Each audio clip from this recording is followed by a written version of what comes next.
President Donald ট্রাম্পের বিরুদ্ধে যুক্তরাষ্ট্র জুড়ে আবারও হাজার হাজার মানুষ রাস্তায় নেমে এসেছেন।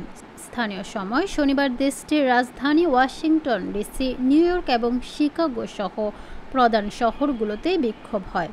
ট্রাম্প প্রশাসনের অভিবাসীদের বিতরণ, সরকারি চাকরি থেকে ছাঁটাই, গাজা ও ইউক্রেন নীতির বিরোধীরা বিক্ষোভে অংশ নেন।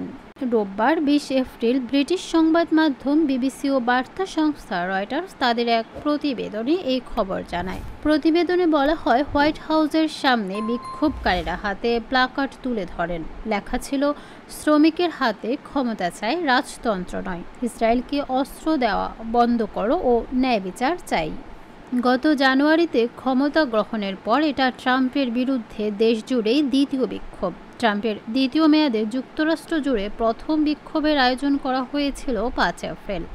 ওই বিক্ষোভের নাম ছিল হ্যান্ডস অফ, যার অর্থ হতে পারে আমাদের নিজের মতো চলতে দাও।